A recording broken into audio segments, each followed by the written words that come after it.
Ilang sapatos ba dapat meron ng isang tao? Sasagutin natin yan and other relevant questions in today's video. Hello everyone and welcome to my channel. Today, let's talk about MVQ or Minimum Viable Quantity. Ano ba ito at paano tayo matutulungan nito na makatipid? Ang MVQ ay isang concept na naisip ko. Probably naisip nyo na rin to on your own pero hindi nyo lang siya binigyan ng term or iba yung tawag ninyo. But it's an important consideration if you want to avoid unnecessary expenses. But before we proceed, I hope ay nakasubscribe na kayo sa ating YouTube channel, youtube.com/readytoberichyt at na-share nyo na rin itong video na to sa mga friends niyo. And with that, let's continue. In the tech startup community, if you want to launch a new product or pursue a new business idea, the focus will initially be in developing an MVP or the minimum viable product. The MVP is the most basic version of the product which has enough features or qualities that can satisfy the customer's needs. For example, sa isang cellphone or mobile phone, ano ba yung MVP nito? Of course, yung MVP mo dito ay isang cellphone na kayang tumawag at makareceive ng tawag.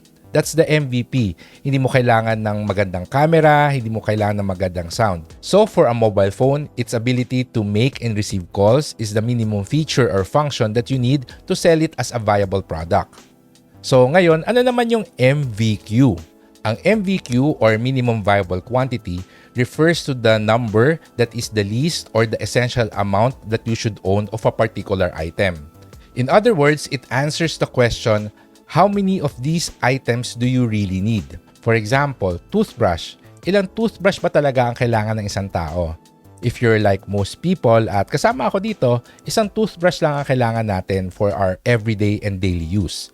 May mga kilala ako, dalawang toothbrush, isa sa bahay, isa sa opisina, but yung toothbrush na nasa opisina, that's already considered an extra item.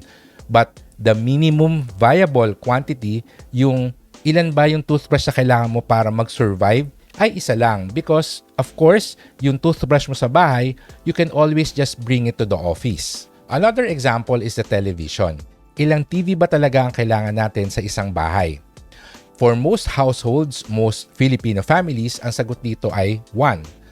However, I know someone na dalawa ang TV nila sa bahay. Isa sa salas for the whole family at isang dedicated TV dun sa lolo na nasa kwarto. Yung lolo, laging nanonood ng TV, sedentary lifestyle, nasa kwarto lang, and yun na lang yung kanyang form of entertainment. And the family doesn't want to take that away from him. So, ang MVQ ng household na yon ay 2 for television. If you're going to ask me, ang MVQ ko for TV is 0. And I'll explain that later. Personal finance is personal and hindi ako nandito para sabihin sa inyo kung ilan ba dapat ang toothbrush mo, ilan ba dapat ang TV nyo sa bahay, ilan ba dapat ang sapatos mo or ilan ba dapat ang damit mo. However, I'd like to point out that every item has an MVQ and it requires total honesty with yourself to determine the least number that you need for each item. Often, we buy items that end up as unnecessary duplicates. And that's an awful waste of money, which you could have used to buy something more useful or something that is more important to you. Meron akong kaibigan na recently ay bumili ng sneakers. Hindi naman talaga siya collector, hindi siya sneakerhead, pero nagandahan kasi siya dun sa design, tapos naka-sale and meron naman siyang extra money. So binili niya. After a few days, nasira yung cellphone niya at kailangan niya ipagawa. Medyo mataas yung nagastos niya. Later on, nasabi niya sa akin na nangihinayang siya at binili niya yung sneakers kasi sana yun na lang yung ginamit niyang pera sa pagpapagawa ng cellphone. And that's when I learned na meron na naman pala siyang dalawang sneakers sa bahay na yun yung ginagamit niya everyday. So, ang MVQ niya for sneakers is 2 kasi enough na yung dalawa dun sa lifestyle niya. Yung binili niya na third sneaker, which was, ang reason is because nagustuhan lang niya, was actually a wasteful purchase. Baka naisip nyo na hindi naman talaga totally non-essential yung third sneaker because kung masira yung isa dun sa dalawang original sneakers, at least meron siyang third pair na pampalit. And that is true. However, if you think about it and if I can relate that sa experience ko, Usually, meron akong dalawang leather shoes. Itong dalawang leather shoes, itong sinusuot ko pag may formal event, meron akong speaking engagement. Ina-alternate ko lang siya. Yes, I can buy a third pair of leather shoes para tatlo na silang ina-alternate ko. And I know that after a few years, medyo nasisira na, kailangan ng palitan ng leather shoes. So at least meron akong tatlong pair at mas tatagal yung buhay ng mga sapatos ko.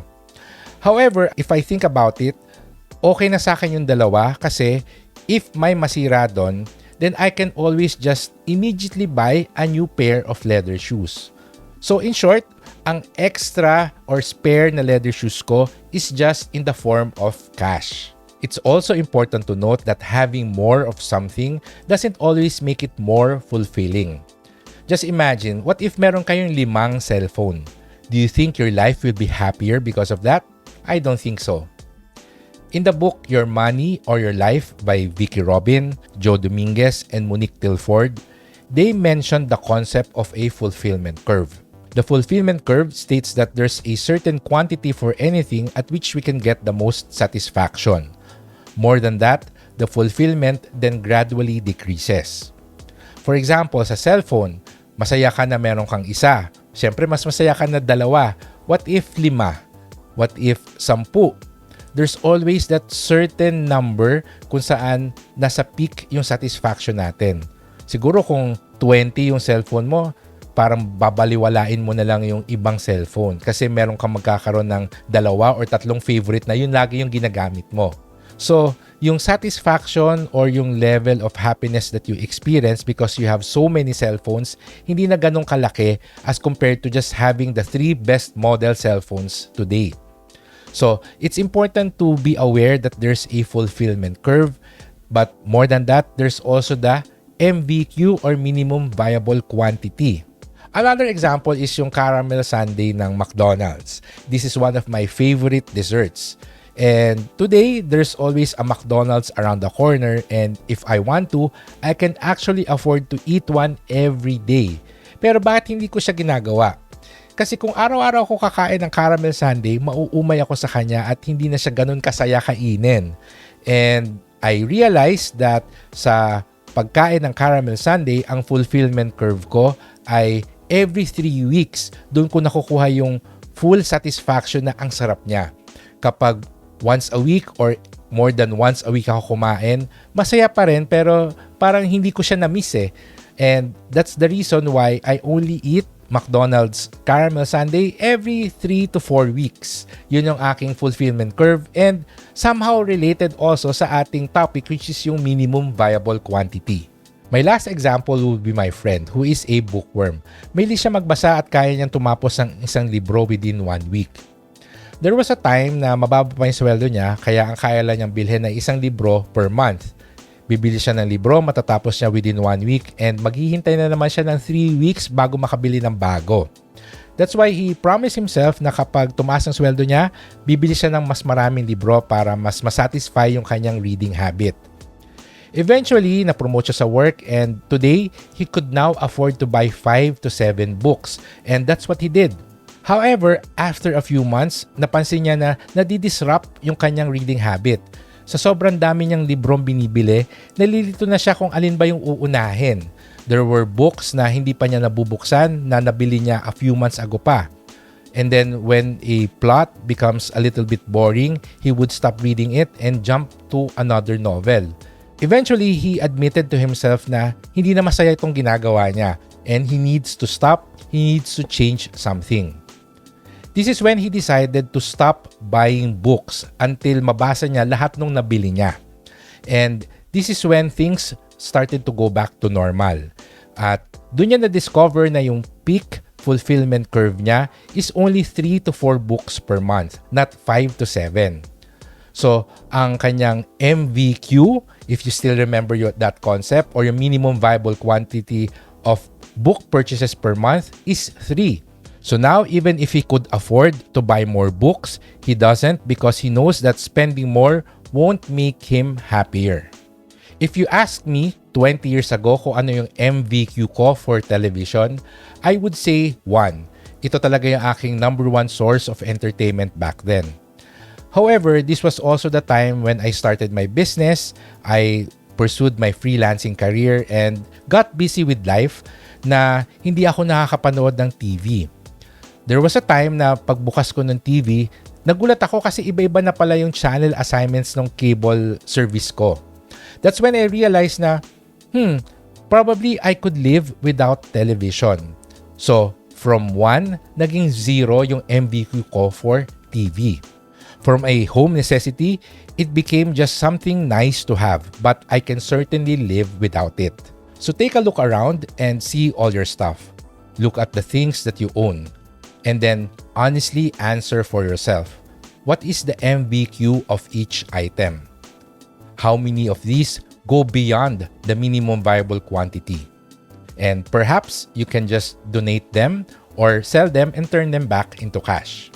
In the end, the challenge for us lies in knowing how much is enough. The number we're having more simply becomes overconsumption. And that's our video for today. I hope you enjoyed watching at meron kayong natutunan na bago. Please remember to subscribe sa ating YouTube channel and share this video to your friends. Hanggang sa muli, goodbye, take care, and stay safe.